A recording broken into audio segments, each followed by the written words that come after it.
Bonjour et bienvenue dans ce deuxième épisode de Trinity Talk, la série de vidéos où j'accueille des personnes inspirantes qui vont nous parler de leur parcours. Aujourd'hui, je suis trop heureuse de recevoir Sarah Beauvir, a.k.a. Galo Galanté, C'est moi. qui va nous parler de son parcours en tant que drag king. Mais avant de se plonger dans l'univers des drags, est-ce que tu peux d'abord te présenter de manière générale, comme tu veux? Bah oui, complètement. Mais déjà, je suis hyper excitée d'être là. C'est ma première fois sur YouTube où on voit ma tête et on entend ma voix. Je suis un peu stressée. Pour me présenter, qu'est-ce que je peux dire? Bah déjà, je peux dire qu'on est quand même très amis. Je pense que c'est important à signaler. Oui. Donc, je m'appelle Sarah Beauvir. Je me définis comme artiste pluridisciplinaire, je dirais. J'ai un peu trois disciplines principales que j'exerce professionnellement. Je fais de la danse, c'est surtout comme ça qu'on a connecté ensemble. Comme ça. Depuis très très longtemps, et j'ai ouvert ma propre école avec 3 collègues en septembre 2024. Voilà, donc j'ai une école qui s'appelle Symbiose, qui est super et qui me prend pas mal de mon temps.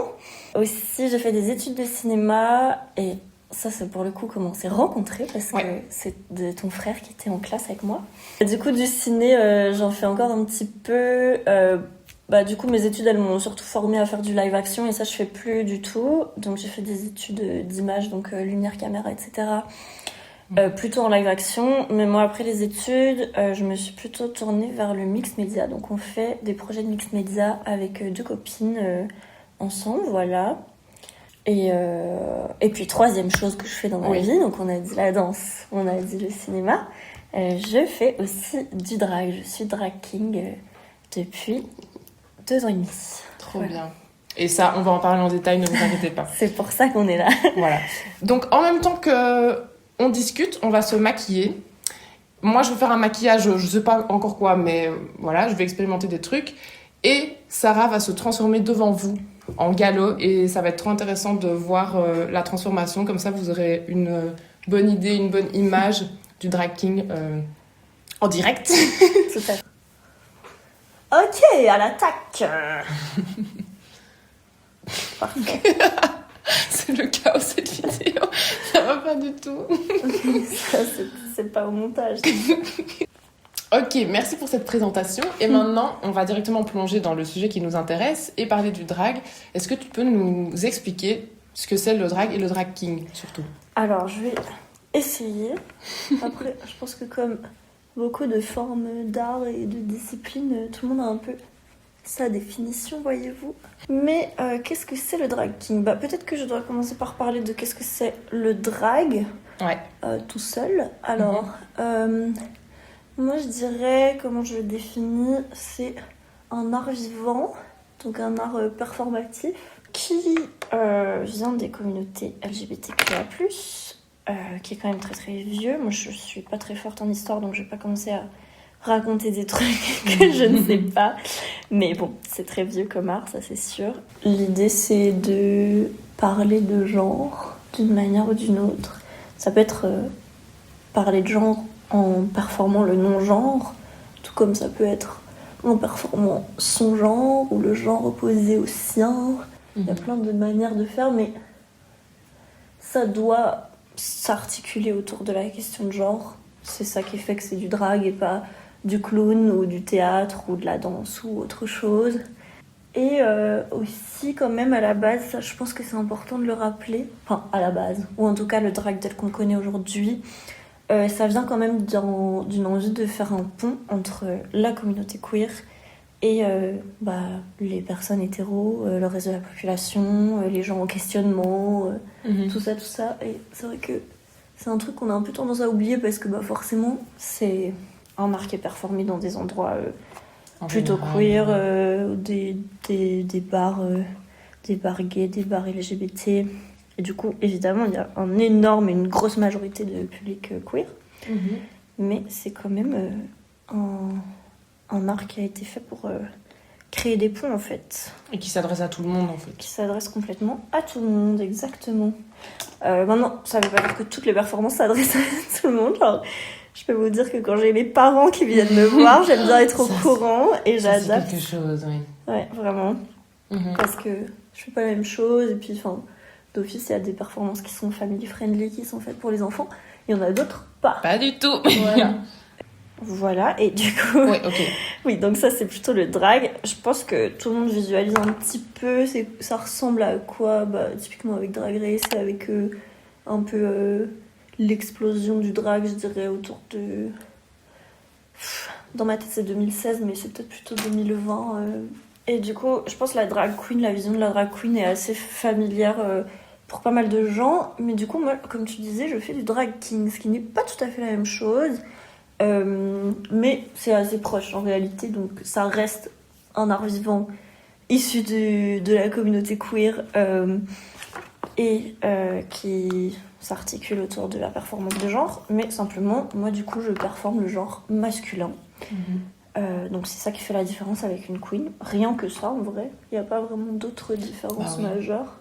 Il y a des codes, mais il n'y a pas de règles. Et en fait, le drag est un art beaucoup plus large et avec beaucoup de liberté, en fait, et beaucoup plus large que ce qu'on peut penser.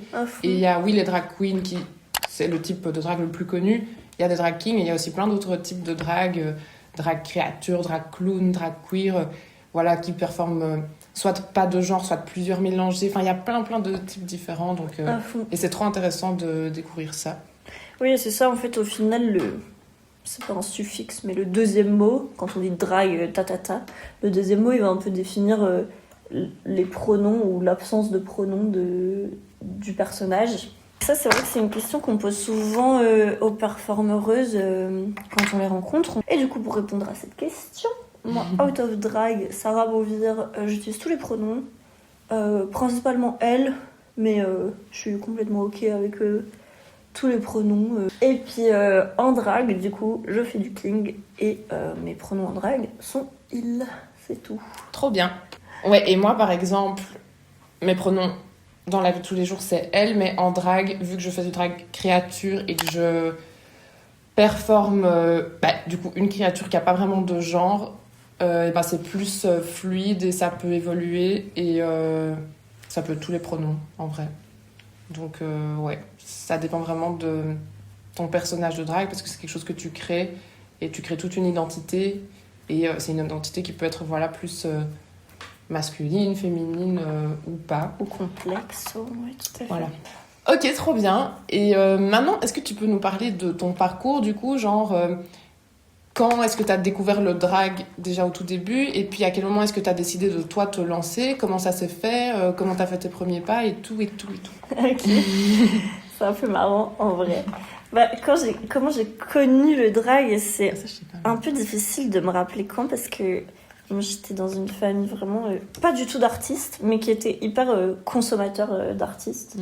Mes parents, ils écoutaient blindés de trucs super niches que j'écoute encore aujourd'hui. Et que pour moi, c'était super normal. C'était la musique qu'il y avait à la maison, quoi. Alors qu'en fait, je me rends compte aujourd'hui que c'était du coup des trucs super queer, super niches. Alors qu'ils sont pas forcément du tout informés sur les questions queer et tout, mais bref. J'ai fort grandi là-dedans. Et on regardait beaucoup de films de John Waters. Je sais pas si tu vois. Je connais pas. C'est un américain qui fait que du cinéma vraiment très très queer et très punk. Cool. Et depuis que je suis toute petite, on regardait son cinéma, quoi. C'était le genre de film qu'on voyait à la maison. Et je veux dire, du drag dans le cinéma, quand tu regardes beaucoup de films, en fait, c'est assez courant. Du coup, je dirais que c'est de là que j'ai découvert le drag. Mais ça a toujours été dans... Enfin, je me suis pas dit, what the fuck, c'est nouveau. Genre... Ça a toujours été un peu dans mon imaginaire et dans les images que je voyais. Et c'est aussi à travers le cinéma que je me suis retrouvée à en faire parce que du coup, pendant mes études à l'IAD, donc en école de ciné, j'étais sur un film de fin d'études qui était un documentaire sur une queen de Bruxelles qui s'appelle Sugar Love, que j'aime beaucoup. Et je sais pas, j'avais sorti comme ça que je trouverais ça trop cool de faire une fois une performance en drag. J'aimerais trop le faire pour tester, quoi, parce que je me dis que c'est intéressant, machin. Et du coup, elle me fait « Ah mais grave, nous on a une scène ouverte au bar, faut trop que tu viennes. » Trop bien. Et du coup, je me dis « Marrant, c'est vraiment un truc... » Enfin, sur le papier, c'est un truc en mode... première et dernière scène pour les gens qui veulent un peu s'essayer à un truc. Et... Donc au début, c'était vraiment juste pour l'expérience, pour le fun, quoi. Ouais. Ok. Complètement. Après, je l'ai pris quand même au sérieux. Genre, je vais faire un numéro que j'ai travaillé et tout. D'ailleurs, je le performe encore actuellement. Trop bien. Mais oui, c'est ça. Du coup, j'ai fait cette soirée-là. Et comment ça s'est passé ? Ça s'est très bien passé, mais je me suis rendu compte vraiment après que c'était un peu une manière d'auditionner des nouveaux artistes, des nouvelles artistes pour le bar. Mais ça, je ne savais pas du tout. Et du coup, en fait, après la soirée des débutantes, ça s'appelle, en fait, le patron dit ah bah voilà, telle et telle personne sont sélectionnées pour continuer avec nous à travailler au bar. Et moi, j'étais en mode MDR, j'étais dans la liste du coup. Je m'y attendais pas du tout et c'était pas du tout comme ça que j'imaginais la chose. Mais bon, je me suis dit, comme on veut de moi, continuons, ma foi, ça fait toujours plaisir. Tant qu'on est là. C'est ça, et à ce moment-là, j'étais encore aux études, mais j'étais pas hyper débordée par mes études. C'était chouette, ça me permettait de faire de la scène. Ok. C'était vraiment cool. Donc l'endroit où tu avais ta première scène, t'ont proposé de continuer à performer là-bas et toi tu te dis let's go. C'est ça, je me suis dit let's go, sympa et tout. J'avais pas du tout le projet de faire ça, mais comme on a validé ce que je faisais, je me suis dit cool, continuons. Vous aimez bien ? Ok, oui, je vous en donne encore. Et puis après, oui c'est ça, ce qui m'a vraiment donné envie de me professionnaliser, c'était vraiment la validation des gens et qui étaient en mode... c'est cool ce que tu fais, on a envie d'en voir plus, quoi. Enfin, même au-delà du mot validation, c'est surtout le fait de voir que ça plaît. C'est ça. Que ça a un effet positif sur les gens, que ça leur fait du bien et que toi, tu te sens bien aussi là-dedans. Oui, c'est ça, parce que je pense que... c'est le plus important. Oui, ça fait du bien, mais je verrais pas l'intérêt de faire ce que je fais si personne n'a envie de voir ça, quoi. Et est-ce que tu as eu ton nom de drague dès ta première performance, dès la scène des débutants ? Tout à fait. Il n'y a pas beaucoup de choses qui ont changé en vrai. Enfin, si, tant mieux. Quand je revois, genre il y a pas longtemps, j'ai fait un peu une rétrospective. J'ai compilé toutes les photos de mes make-up que j'avais, du plus vieux au plus récent. Et j'avais l'impression que ça avait pas trop changé. Et puis quand j'ai vu les photos, j'étais là, ah oui, quand même. Genre, évidemment, ça a évolué au niveau maquillage et tout. Mais mon nom a toujours été le même. Dès ma première scène, j'ai été présentée comme Galo Galente. C'est trop cool. Et ça n'a pas bougé. Mon nom, il n'a pas changé. Évidemment, la danse est fort au centre de ce que je fais parce que je fais de la danse depuis bien avant de faire du drag. Ouais, c'est un truc super central dans ta vie. C'est ça. Et c'est ça, mon personnage n'a pas réellement changé, mais après, moi, je suis un peu partisante du truc... tu rencontres ton personnage. Genre, certes, tu prends des décisions quand tu crées ton personnage et que tu te produis pour la première fois, mais en fait, il y a plein de choses qui sont en dehors de ton contrôle et que tu vas découvrir petit à petit. C'est vraiment quelqu'un que j'ai rencontré, Monsieur Galo Galante, s'est présenté à moi, m'a montré qu'il n'était pas juste ça, des fois il est aussi un peu ceci ou cela. Et ça, c'est par rapport à des choses qui sortent intuitivement ? Oui, c'est ça. Ok. C'est quand t'es dans ton personnage, je trouve que qu'est-ce qui se passe ? Tu te rends compte que il y a des trucs que t'avais pas forcément prévus, mais qui viennent ou que tu fais. Ouais. Du coup, j'ai un peu 3 disciplines artistiques que je pratique et en fait, les 3 se recoupent vraiment tout le temps. Genre, c'est ça, je mets de la danse dans mon drag. Je mets du drag dans ma danse, genre je mets blindé de lip-sync dans mes chorégraphies que je fais pour mes élèves de plus en plus. Et du coup, qu'est-ce que ça t'apporte, le drag, dans ta vie ? Qu'est-ce que t'aimes là-dedans ? Et qu'est-ce que toi, ça t'apporte d'un point de vue personnel, artistique ou autre ? C'est vrai que du coup, comme je disais, ce qui m'a fait continuer, c'est un peu la validation, mais c'est aussi plein d'autres trucs que du coup le drag m'apporte. Notamment, moi, ce qui m'attirerait vraiment dans cette discipline-là, et que c'est pour ça que je continue d'en faire, je pense, c'est que c'est hyper pluridisciplinaire. Genre, là, on est en train de faire la partie make-up qui est hyper centrale. Ah, c'est vrai que j'ai pas dit ça, mais dans la définition du drag, il y a un truc super important qui est l'aspect transformation. Il faut qu'il y ait une transformation, Oui, quelle qu'elle soit, c'est Oui, français. physique aussi, et ce qui passe C'est ça. toujours par le maquillage. En vrai, on Exactement. n'a jamais vu quelqu'un faire du drag sans maquillage, en vrai. Il y a aussi des masques et tout, mais si tu mets un masque, tu vas souvent avoir un make-up en dessous. Genre, c'est vraiment une partie hyper centrale de cette discipline-là. Mhm. Donc, il y a le maquillage, il y a le look, il y a... Bah, du coup, dans tes performances, t'as un peu zéro limite. Genre, tu peux faire une projection et un mix audio avec du texte, de la prise de parole, puis de la musique, puis tu peux jouer d'un instrument, puis faire des poiriers, puis... Enfin, je sais pas Ouais. comment dire, mais... Ouais, il n'y a pas de limite et ça peut mixer plein de types d'arts Exactement. différents. Et Plein c'est de ça qui est trop cool. Moi, c'est ça disciplines. que j'adore avec le drag. Mais ce que le drag m'apporte, que d'autres formes d'art m'apportent pas, c'est Mhm. vraiment de me représenter moi. Même si c'est pas moi, c'est Gallo Galanté.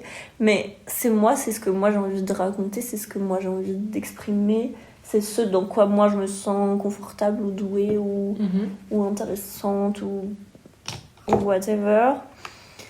Et c'est vrai que c'est quand même cool d'avoir un peu ton art qui parle de toi et de ta vie et de tes envies et tes projets et tes histoires et tout.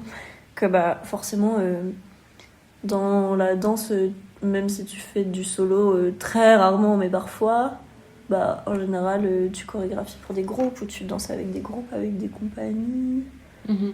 Et dans le ciné, bah le ciné ça se fait difficilement tout seul, ça pourrait, mais Ouais, je le ferai ok. pas.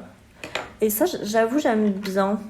Parce que même si je fais des trucs avec plein d'autres artistes et que t'es tout le temps amené à travailler avec des autres artistes, et c'est un truc que j'adore, c'est cool d'être toi et d'interagir avec d'autres gens qui sont full eux-mêmes et ça crée des choses très personnelles. Est-ce que tu as plusieurs make-up ou c'est toujours le même? C'est toujours la même base. Genre comment je fais ma forme de visage, c'est le visage de Gallo Galanté quoi. Maintenant il y a des choses qui changent, bah, souvent les couleurs, les paillettes. Il y a des choses qui évoluent aussi que j'ai commencé à faire plus tard et que je garde. Ou alors des besoins qui sont pas les mêmes, genre dès ma première scène, j'ai fait les poils sur le torse. Je mets des poils synthétiques que je colle sur mon torse avec une chemise ouverte. Et ça marche trop et ça a toujours ça amène beaucoup de réactions. Du coup, je continue à le faire. Mais c'est le pire truc à enlever. Du coup, dès que je peux ne pas le faire, ça sera le cas aujourd'hui, je le fais pas parce que c'est trop chiant. Bah, je sais pas, je me sens vachement à ma place maintenant dans cette profession. Ça t'a pris du temps? Vraiment. Ah ouais? Vraiment. Bah, je pense en tant que femme ou personne née femme, Ouais. on a tout un peu un truc de syndrome de l'imposteur dans absolument tout ce qu'on fait, tout le temps. Je l'ai eu autant avec la danse, le ciné, le drag. Je pense que c'est aussi pour ça que j'ai un peu ce besoin de validation dont je parlais tout à l'heure. Mais du coup, oui, genre vraiment, c'est que très récemment que je considère que je fais du drag professionnellement. J'aurais jamais dit ça il y a 6 mois, je pense. Ah ouais? C'est vraiment récent que je me dis, ok, en fait, ça a de la valeur ce que je fais, je suis légitime d'être là, les gens ont envie de voir ce que je fais, de voir ce que je propose. Et voilà, ouais, ça c'est quand même assez récent, l'air de rien. Ok. Donc on a dit que dans le drag, ça mélange plein de types d'arts différents et c'est un art super complet et complexe, je trouve, parce qu'il y a le make-up, il y a la performance, vraiment le fait d'être sur scène, l'attitude, il y a le fait de lip-syncer, apprendre des paroles, il y a parfois de l'acting, parce que parfois il y a aussi des performances où les gens ils parlent et ils interagissent avec le public, par exemple. Il y a aussi tout un aspect...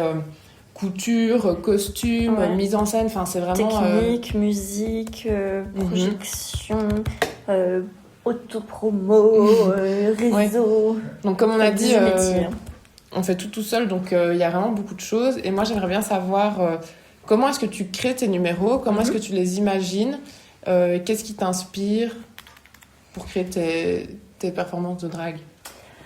Qu'est-ce qui m'inspire? Je pense que la première chose qui déclenche une idée de numéro, un concept, une envie, c'est vraiment la musique. Souvent, Soit je découvre un morceau et je me dis ok mais ça c'est un numéro, j'ai trop envie de faire un numéro dessus et direct j'ai des images en tête et ça m'inspire. Soit c'est des morceaux que j'ai en tête depuis longtemps où je me dis j'aimerais trop faire un numéro là-dessus et puis l'idée vient à force de macération mentale. C'est ça. Mais bah, du coup comment je procède, bah, c'est ça, je me base toujours d'abord sur un morceau ou sur plusieurs. Et bah, du coup souvent j'ai des images mentales qui me viennent en écoutant le morceau. Quand tu marches dans la rue pour venir chez moi et du coup tu te trompes de chemin et que tu prends 2 fois plus de temps parce que t'es en train d'imaginer une performance dans ta tête. Vraiment, mais ça m'arrive très souvent. Et bah c'est ça peut être un peu... Enfin, c'est assez instinctif, je dirais, ma manière de fonctionner. Et c'est là que je suis toujours le plus fière de mes numéros, c'est quand j'ai vraiment écouté mon instinct et laissé un peu les images mentales construire le truc. Quand j'essaye de trop intellectualiser, de me dire ok, j'ai tel concept, je vais trouver la musique parfaite qui va sur ce concept et machin et construire comme ça, et en fait c'est plat et c'est pas intéressant. Le lip sync, pour les personnes qui savent pas, c'est donc le fait de dire les paroles, mais enfin comment on dit, la synchronisation labiale. Ouais, c'est le fait de... Comment m'expliquer? Mais en français, on dit aussi un terme anglais, on dit playback. Ah oui, voilà, c'est ça. Disent le playback. Ça, c'est bien pour expliquer. Ouais, c'est mais de du coup, c'est chanter en playback. Connaître les paroles et faire comme si c'est toi qui interprétais, mais sans qu'il y ait de son. C'est ça. Et du coup, je trouve ça important de d'abord vivre cette interprétation-là toi-même et qu'est-ce que ça provoque en toi, etc. C'est ça. Et puis après, bah vient tout le reste, toutes les difficultés. Genre souvent t'as l'image mentale de ton numéro, tu te dis waouh c'est trop stylé et tu t'imagines le faire et tout. Et puis après bah en fait ça crée une espèce de to-do list géante de ok qu'est-ce que je dois porter, qu'est-ce que je dois quel objet il me faut, oui, qu'est-ce que je vais devoir acheter, combien ça va me coûter, et comment je vais faire pour que ce costume puisse faire ça à ce moment-là. Ah ok, je veux qu'il y ait ça projeté derrière moi, bon ben je vais faire un montage. Puis après tu te dis bon ce morceau en fait tel endroit il me bloque, tel couplet il me saoule, hop je coupe un peu.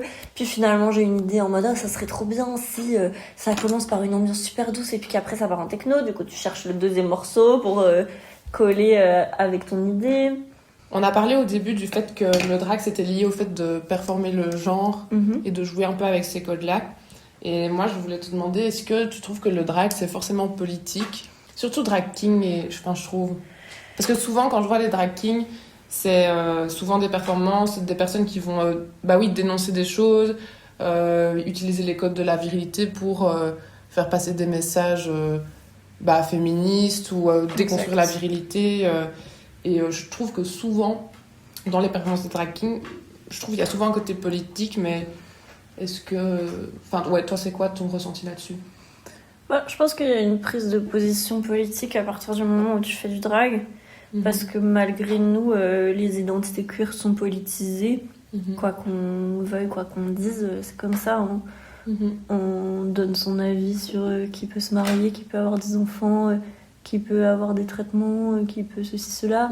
Donc, enfin, je veux dire, l'existence queer est politisée toute seule. Et du coup, le drag, par défaut, l'est aussi. Mais je pense que oui, il y a un choix de plein d'artistes d'être politisé aussi. Moi, je me considère vachement politisée. Déjà, dans ma vie quotidienne, je me considère très politisée. Maintenant, dans mon drag, genre, je le trouve politique, mon drag, mais je pense pas que d'autres gens en diraient autant. Pourquoi? Je fais quand même beaucoup de feel good, de séduction. Et puis mon drag, contrairement à beaucoup de drag kings, il est pas forcément dans la critique. Enfin, j'aime beaucoup mon personnage. Et je trouve que c'est un homme bien. C'est pas un homme problématique? Non. Okay. Peut-être c'est pour ça qu'il est fictif, mais... genre, en fait, moi, mon idée, c'était vraiment de proposer de proposer un petit gars qui est pas mieux que les autres, qui est aussi un peu un con, qui est aussi un peu trop dragueur, un peu ridicule sur plein d'aspects, mais qui en fait le sait et en joue et déconne, et on aime bien sa présence, il est sympa. Et je trouve que c'est quand même une prise de position politique aussi d'une certaine manière, mais qui est un peu plus positive et qui souligne un peu un truc de...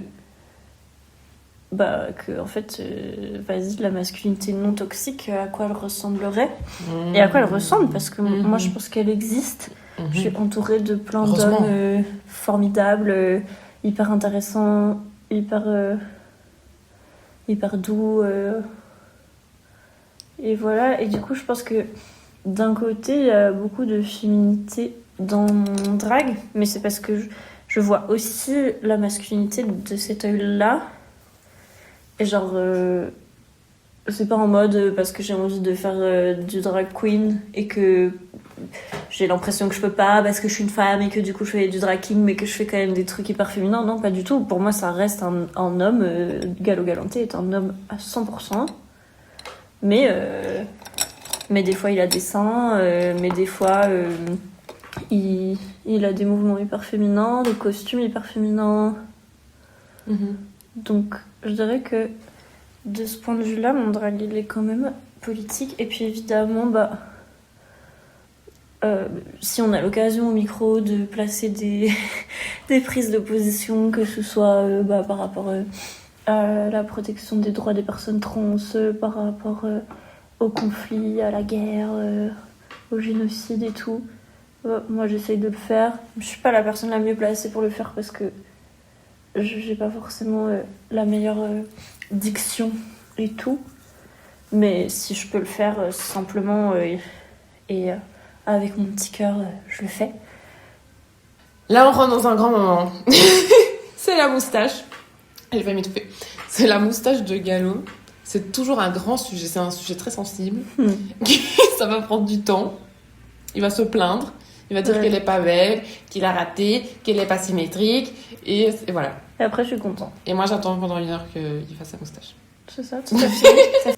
Et on arrive à la fin de cette vidéo et j'ai envie de te poser une dernière question. C'est quoi tes objectifs ou qu'est-ce qu'on peut te souhaiter pour la suite? J'ai un peu envie de performer dans différentes villes. J'ai envie de performer ailleurs qu'à Bruxelles parce que c'est chouette d'amener le drag dans le B-Way. À Namur. C'est ça, à Namur, partout, à Liège, à Mons, là où il y a peut-être pas vraiment de drag aussi en ce moment. Mais ouais, c'est ça, j'ai envie de continuer un peu avec le rythme que j'ai actuellement. Je pourrais pas vraiment performer plus parce que j'ai d'autres activités que j'ai envie de continuer, que j'ai pas envie de mettre de côté. Ça a été un peu un questionnement à un moment en mode est-ce que je mets vraiment le drag au premier plan ou pas. En fait, c'est ça, je suis hyper contente de où j'en suis. Genre, j'aime bien les contrats que je fais. Je trouve que je suis payée à ma juste valeur. Voilà. Peut-être par rapport à comment moi j'ai envie d'évoluer, j'aimerais bien évoluer au niveau de mes looks, surtout vestimentaires. Mon make-up, j'en suis assez content. Mais j'ai commencé à investir dans des wigs, j'ai envie d'investir dans du costume. Parce que ça m'intéresse de m'améliorer à ce niveau-là. Après, j'ai toujours envie de garder un truc un peu anti-consumériste dans ce que je fais, donc forcément je vais toujours faire des choix en fonction de ça au niveau de mes looks et prioriser l'anti-consumérisme par rapport à mes looks. Du coup, si vous voulez soutenir les drags, n'hésitez pas à aller voir des spectacles, à trouver des lieux qui proposent ça dans votre ville. À Bruxelles, il y en a plein, mais il y en a dans beaucoup de villes quand même, donc n'hésitez pas à chercher dans les bars queer, les cabarets, essayer de trouver quels sont les drags basés dans votre ville, de les suivre sur les réseaux pour voir, être un peu au courant des événements et tout. Et n'hésitez pas à venir voir les spectacles.